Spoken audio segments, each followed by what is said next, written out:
Hello dears, എന്തൊക്കെയുണ്ട് വിശേഷം? അപ്പോൾ ഇന്ന് ഞാൻ നിങ്ങളോട് പറയാൻ പോകുന്നതേ, നമ്മൾ പുതിയൊരു ഹാബിറ്റ് തുടങ്ങുന്നതിന് മുൻപ് അല്ലെങ്കിൽ നമ്മൾ പുതിയൊരു ഹാബിറ്റ് അല്ലെങ്കിൽ നമുക്ക് പുതിയൊരു കാര്യം, ഇപ്പോൾ ലോ ഓഫ് അട്രാക്ഷൻ്റെ നമ്മുടെ ടെക്നിക്സ് ആയിരിക്കാം, എന്തെങ്കിലും പുതിയൊരു കാര്യം നമ്മൾ സ്റ്റാർട്ട് ചെയ്തത് അതൊരു കൺസിസ്റ്റൻ്റ് ആയിട്ട് ഫോളോ ചെയ്യണമെങ്കിൽ നമ്മുടെ ബ്രെയിനിൽ നമ്മളൊരു കാര്യം ഫീഡ് ചെയ്യണം. പലപ്പോഴും അത് നമ്മൾ ഫീഡ് ചെയ്യാത്തതുകൊണ്ട്, ബ്രെയിനിനെ അത് പ്രയം ചെയ്യാത്തതുകൊണ്ടാണ് നമുക്ക് മുന്നോട്ട് പോകാൻ പറ്റാത്തത്. അതെന്താണെന്നറിയോ?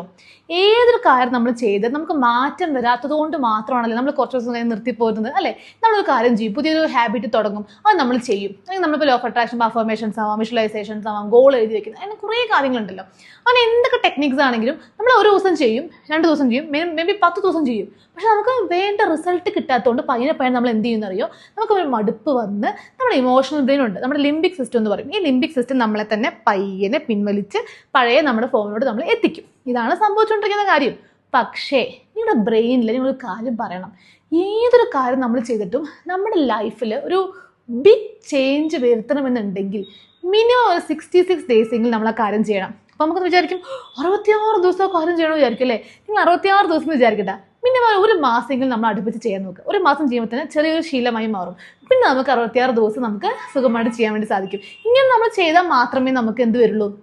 ആ ഒരു കാര്യം കൊണ്ട് നമ്മുടെ ലൈഫിൽ ഒരു ചേഞ്ച് വരുള്ളൂ.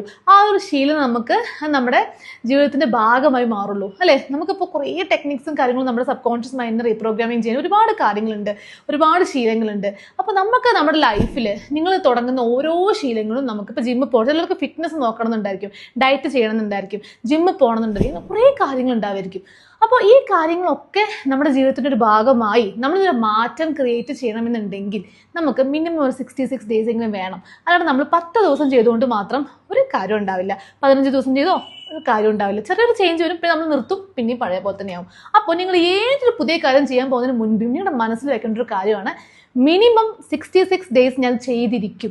ഇത് ചെയ്താൽ മാത്രമേ എനിക്ക് റിസൾട്ട് കിട്ടുള്ളൂ. അതുവരെ ഞാൻ തിരിഞ്ഞു നോക്കില്ല. ഓക്കെ, അതുവരെ ഞാൻ റിസൾട്ട് കിട്ടിയോ ഇല്ലയോ? നമ്മൾ ചെടി കുഴിച്ചിട്ടു, നമ്മൾ ഇടയ്ക്കിടയ്ക്ക് ചെടി പിഴുത് നോക്കുന്നത്, വളർന്ന് നോക്കുമ്പോൾ എന്തായിരിക്കും? ചെടിക്ക് വളരാൻ പറ്റുമോ? ഇല്ല. അതേപോലെ തന്നെയാണ് ഇതും. നിങ്ങൾ പുതിയൊരു കാര്യം സ്റ്റാർട്ട് ചെയ്യുമ്പോൾ, പുതിയൊരു ശീലം സ്റ്റാർട്ട് ചെയ്യുമ്പോൾ, പുതിയ എന്തെങ്കിലും കാര്യം നിങ്ങളുടെ ലൈഫിൽ മാറ്റം വരുത്താൻ വേണ്ടി സ്റ്റാർട്ട് ചെയ്യുമ്പോൾ മിനിമം 66 ഡേയ്സ് അത് ചെയ്തിരിക്കും എന്ന് നിങ്ങളുടെ മനസ്സിനോട് പറയാം. എങ്കിൽ മാത്രമേ ആ ഒരു ചേഞ്ച് നിങ്ങൾക്ക് കാണാൻ പറ്റൂ.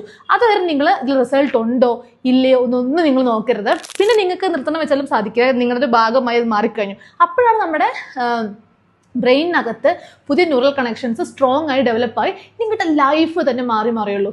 അപ്പോൾ ഇന്ന് തൊട്ട് നിങ്ങൾ പുതിയൊരു ശീലം ഇംപ്ലിമെൻറ്റ് ചെയ്യുമ്പോൾ മനസ്സിൽ ഈ കാര്യം വെച്ചിരിക്കണം. അല്ലെങ്കിൽ നിങ്ങളുടെ ഇമോഷണൽ ബ്രെയിൻ നിങ്ങളെ പഴയ നിങ്ങളിലേക്ക് തന്നെ എത്തിക്കും. ഓക്കെ, അപ്പോൾ തിങ്ക് അബൌട്ട് ഇറ്റ്.